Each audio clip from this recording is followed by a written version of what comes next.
예, 오늘은 예수 그리스도라는 제목으로 오늘 본문 말씀 살펴볼 텐데요. 두 가지만 살펴보도록 하겠습니다. 이 본문은 이 빌립보서 2장 5절부터 11절 이 본문은 정말 신학적으로도 그렇고 신앙적으로도 그렇고 거대한 금이 있는 금강 같은 그런 본문이에요. 그래서 한 단어 한 구절만 해도 막 파들어가면 엄청난 보화들이 있는 건데 오늘은 그냥 이렇게 살짝만 하려고 합니다. 그러니까 그렇게 하시고 같이 살펴보면 좋겠습니다. 첫 번째 살펴보려는 것은 5절에 나오는 그리스도 예수의 마음입니다. 5절에 보니까 너희 안에 이 마음을 품으라 곧 그리스도 예수의 마음이니 라고 돼 있죠. 그렇죠? 사도 바울이 빌립보서에서 오늘 본문에서 우리들이 품었으면 하고 얘기하고 있는 그리스도 예수의 마음이 무엇일까요? 라고 질문을 하면 대부분이 6절로 7절에 나오는 내용들을 근거로 해서 이렇게 얘기하십니다. 그는 근본 하나님이신데 본체신데 하나님과 같아지지 않고 낮아지셨습니다. 그래서 겸손한 마음, 낮아지는 마음, 죽기까지 복종하셨습니다. 복종하는 마음이라고 이야기할 겁니다. 그렇게 알고들 계시고 저도 그렇게 설교도 했었습니다. 그래서 우리가 품어야 될 마음은 겸손함, 낮아진 마음, 복종하는 마음 이런 것들로 생각했습니다. 그런데 이 빌립보서 2장을 전체적으로 1절부터 쭉 읽다 보면 언제부턴가 제 마음속에 그렇게 알고서 읽어 내려왔는데 어떤 그 위화감이 들었었어요. 이 위화감이라는 게 무슨 뜻이냐면 사전에 보면 이렇게 돼 있어요. 서로 조화롭게 어울리지 못하는 어색함을 위화감이라 그래요.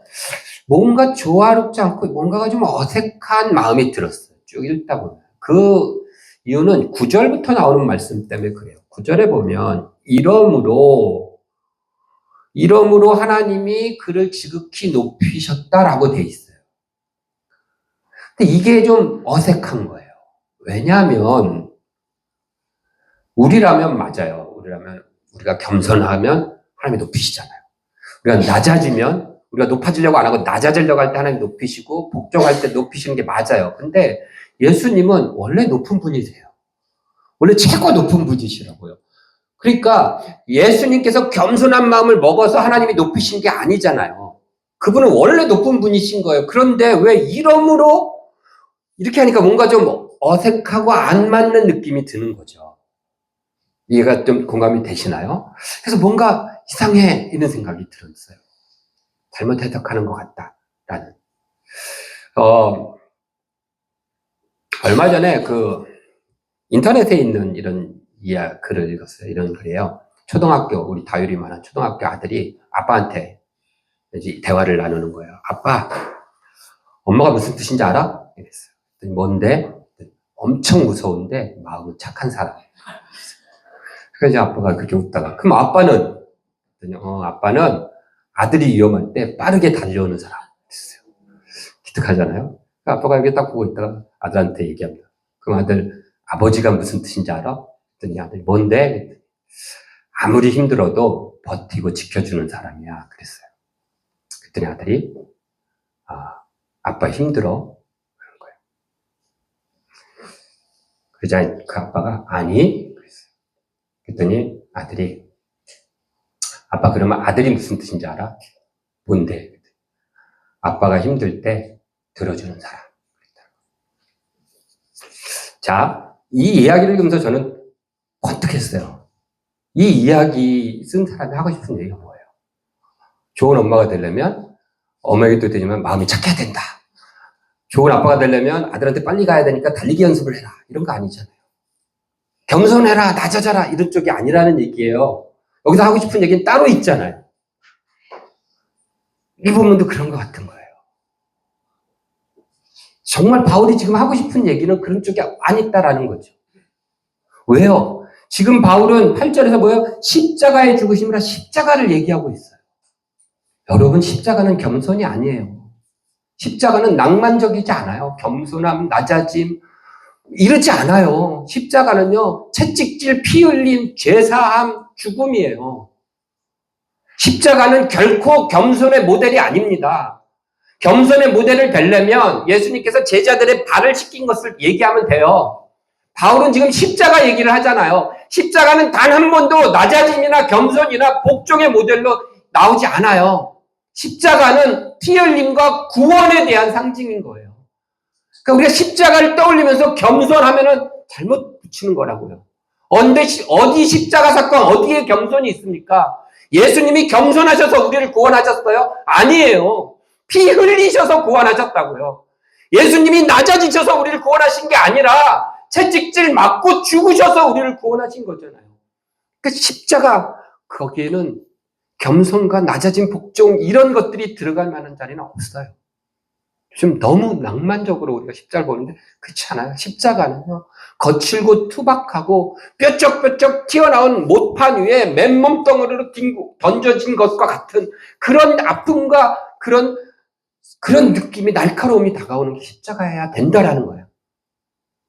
사순절 기간이잖아요. 제가 좀 피트가 조금 나갔는데 십자가 얘기하면 사순절 기간이니까 더 그런 거예요. 우리가 조금 십자가를 조금 더 우리가 진지하게 그리고 무겁게 떠올려야 된다는. 바울은 그러고 있어요. 항상 그랬어요. 그러니까 오늘도 다른 얘기예요. 팀 켈러라는 그 목사님이 계세요. 그분 이제 책 많이 쓰시는데, 팀 켈러 목사님이 쓴 책 중에 사랑으로 나아가는 오늘이라는 책이 있어요. 그 책에 보면 이런 내용이 나와요. 이 목사님 교회에 한 여성 성도가 이제 처음으로 왔어요. 물어보니까 어릴 때 교회를 좀 다니다가 떠났다가 들어온 거예요. 그런데 이제 그 여자분 얘기가, 자기는 어릴 때 교회를 잠깐 나갔는데 교회 갈 때마다 교회에서 뭐라고 얘기했냐면,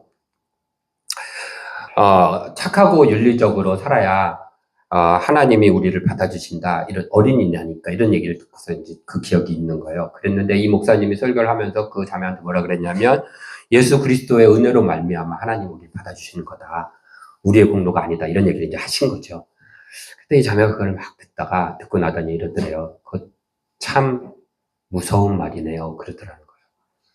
그래서 목사님은 왜 무섭냐, 그 말이. 은혜로 구원받는다는 게 왜 무섭냐 했더니, 그 자매가 하는 게, 내가 어떤 선행을 해서 구원을 받는다면 하나님도 나한테 어떤 일정한 한도 내에서만 요구하시고 일정한 한도 내에서만 나한테 고난을 주실 수 있는데, 내가 구원받는 게 온전히 하나님의 은혜로 받는다면 하나님이 나한테 요구하실 수 없는 일이 하나도 없는 거 아닙니까? 라고 얘기한다는 거예요.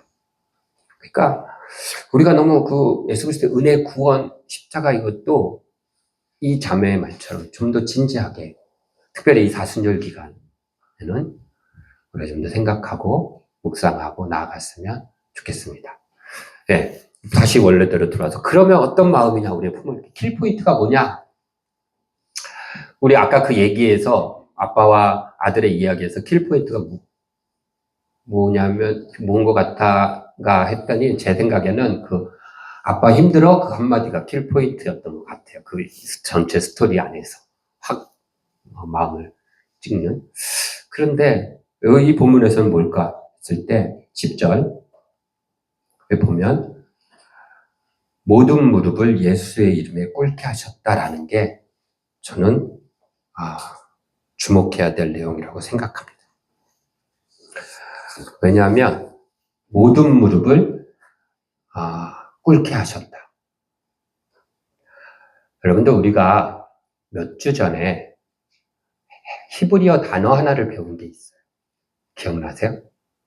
무릎을 꿇다 라는 단어가 바라크라는 단어라고 그랬어요. 히브리어. 이게 우리 성경은 뭐라고 번역되어 있다고요? 복이라고 번역되어 있어요.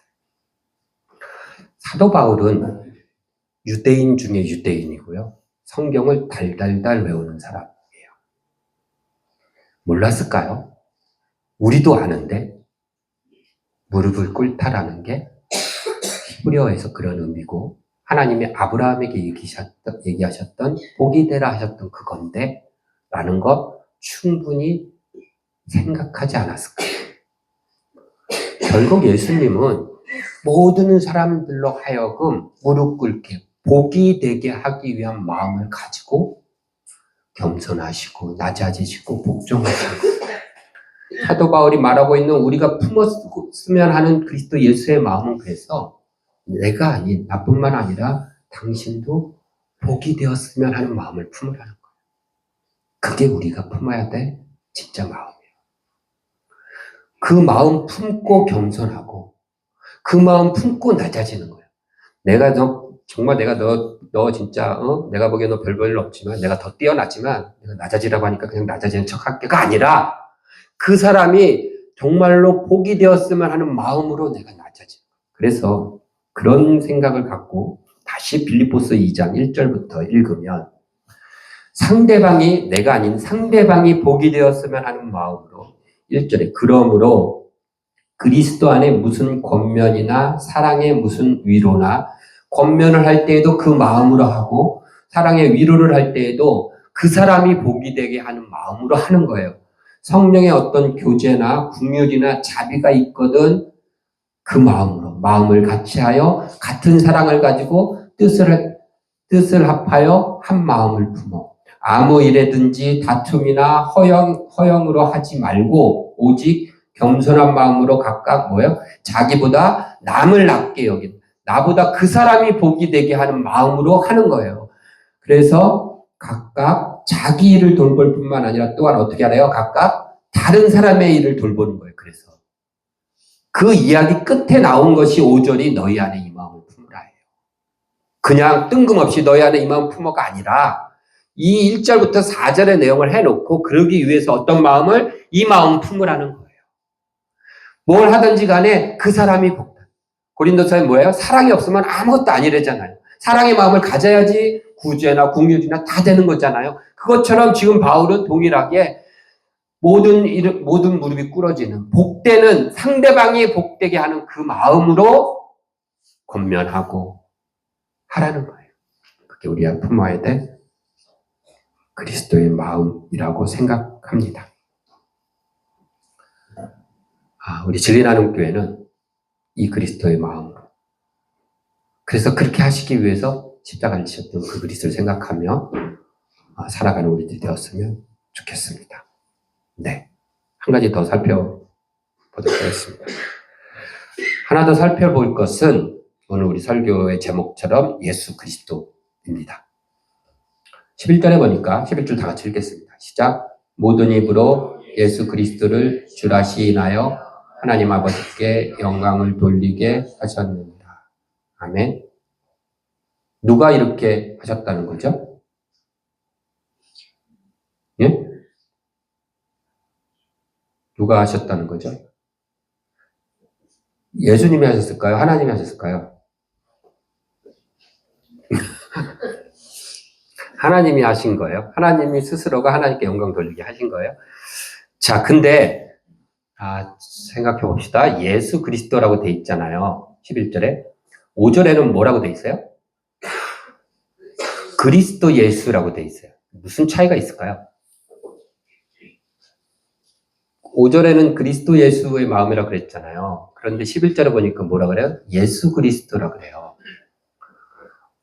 왜 이렇게 쓰죠? 어느 때 그리스도 예수, 어쨌든 예수 그리스도 이렇게 쓸까요? 마음 내키는 대로. 자, 예수 그리스도와 그리스도 예수 두 단어 있잖아요. 이렇게 했을 때 앞에 단어와 뒷 단어가 있다 그러면 어느 단어가 중요점이 있을까요? 헬라어 같은 경우는 앞에 있는 단어가 이제 마음 쏠려 있는 거예요. 시선이. 그러니까 그리스도 예수 그러면 그리스도인 예수에 대한 예수님 여러 가지 있잖아요. 그 모습 중에서 그리스도인 모습에 대해. 그래서 그 뒤에 나오는 게 뭐예요? 십자가. 그리스도로서의 한 역할들. 거기가 서술이 되는 거예요. 뭐 이게 무슨 반드시 그래 이것까지는 아닌데 거의 그래요. 거의. 예수 그리스도면 그러면 뭘까요? 그리스도보다는 예수님. 이 땅에 오셨던 2000년 전에 오셨던 그 예수님의 포인트가 맞춰져 있어요. 우리 지난 시간에 마가복음 봤어요. 1장 1절. 이게 마가복음과 연결되는 놀라운 지점이 여기서 탄생합니다. 우리가 하나님의 아들 봤죠? 그 다음에 뭐예요?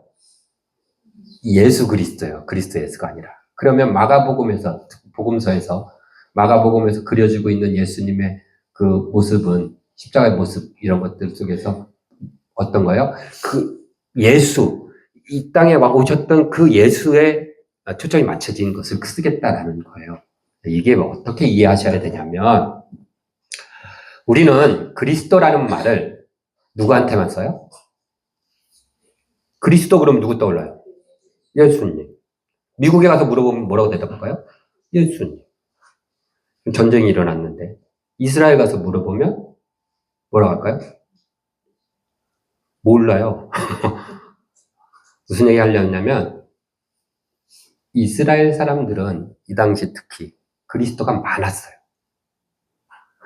그러니까 그냥 예를 들어서 뭐 요셉 그리스도도 있을 수 있고 야곱 그리스도도 있을 수 있고 예수라는 이름도 굉장히 흔한 이름이잖아요. 그렇죠? 예수 그리스도도 있을 수 있고 뭐 너무 많아요. 이렇게까지 많은 건 아니지만 대표적인 게 마카비 아시죠? 그 사람도 메시아, 그리스도가 기름 부음 받은 자잖아요. 그리스도가 하나님의 아들이라는 얘기가 아니라 기름 부음 받은 자라는 뜻이에요. 그리스도는 메시아라는 거예요. 구원자. 메시아, 그럼 마카비도 메시아라고 불렀어요. 그리스도라고 불려졌었어요. 우리는 이걸 모르니까 그냥 그리스도는 무조건 예수예요. 그러니까 예수가 메시아였어. 이것만 강조하는데 그건 그리스도 예수일 때 얘기고 예수 그리스도라고 하면 무슨 얘기냐면 그러니까 예수 메시아를 얘기하는 거예요.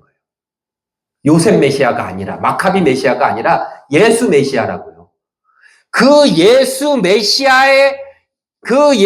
메시아를 주라고 시인해야 된다는 거예요. 요셉 메시아를 주라고 시인하는 게 아니라 예수 메시아, 그 예수 메시아는 어떤 메시아였냐면 그동안 왔던 마카비나 누구나 어떤 사람들은 힘으로 이기고 싸우고 해갖고 구원하려고 했던 그 모습을 보였던 메시아들이 다 있었는데 시대마다 많이 있었는데 이스라엘에 그렇게 불려졌던 사람들이 그런데 유독 예수 메시아는 뭐예요? 십자가에 대한 부분이 최소한 마가복음에서는 40% 다른 데서 30% 이상씩 차지하고 있는 그 많은 부분이 뭐예요? 싸우고 저항하고 덤비는 것이 아니라 그것에 그냥 묵묵히 걸어가는 그 모습을 그리고 있어요. 예수 그리스도의 십자가는 예수 메시아는 어떤 차이가 있냐면 막 대항하다가 어쩔 수 없는 상황이 돼서 그 죽음을 기꺼이 받아들인 것이 아니라 그 죽음을 향하여 떠벅떠벅 처음부터 그냥 걸어가신 거예요. 이게 차이가 있어요. 어떤 사람들은 용감하게 정말로 막 싸우다가 잡혀서 죽음 앞에 사형대 앞에서도 굴지 않고 무릎 꿇지 않고 당당히 죽을 수 있어요. 보네포 목사님도 그렇고 많은 기독교 순교자들도 그랬어요. 그러나 예수님의 그 십자가는 고난은 그런 차원이 아니잖아요. 예수님께서 살아가시다가 어쩔 수 없이 붙잡혀갖고 어쩔 수 없이 십자가를 당하신 것이 아니라 그 죽음을 향하여 예루살렘을 향하여 걸어가셨고 잡으러 왔을 때도 미리 십자가에 달릴 것을 얘기하셨고 그 길을 내가 가야 된다. 반대하는 제자 베드로에게 사탄아 물러가라라고 물리치시면서 그 길을 가신 거예요. 그러니까 차원이 다른 얘기라고요. 영웅 같은 행동을 했던 누군가와는 다른 얘기. 그것이 누구냐? 예수 메시아라고. 그것을 복음서들은 기록하고 있는 거예요. 그래서 예수님의 십자가 사건에 보면 뭔가 막 가슴 벅찬 어떤 막 반전이나 반격이 없잖아요. 그냥 답답할 정도로 묵묵히 입 다물고 뚜벅뚜벅 가시잖아요. 채찍질 맞고 침뱉음 당하고 변명도 안 하시고 대꾸도 잘 안 하시면서 가시는 거예요. 왜요? 그것이 예수 메시아였다는 거예요. 그래서 그걸 전하는 겁니다. 제자들도 그걸 전하면서 이거 전하면 이거 듣고서 감동해서 사람들이 예수를 믿겠지 생각 안 했을 거예요.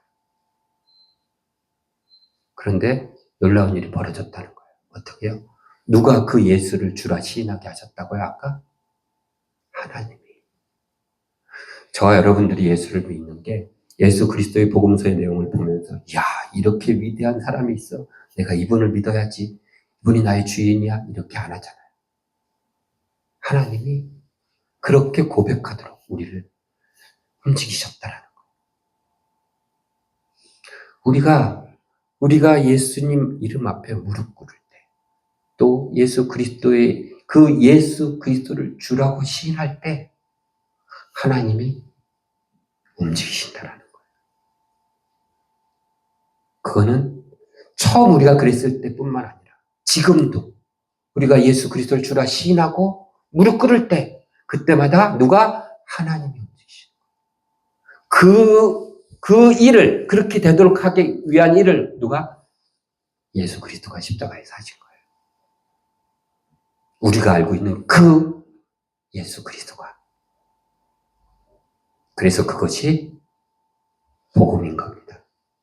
복음의 시작인 것이고요.